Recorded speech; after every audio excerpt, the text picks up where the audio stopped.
Okay, cool. So automatically converted all of those files to OBJ. So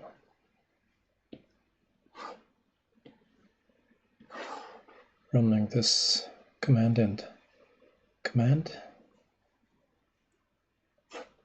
This is the data.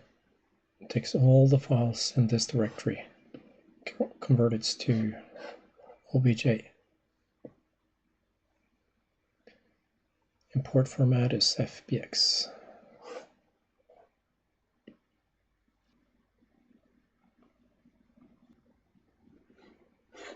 Yeah, cool.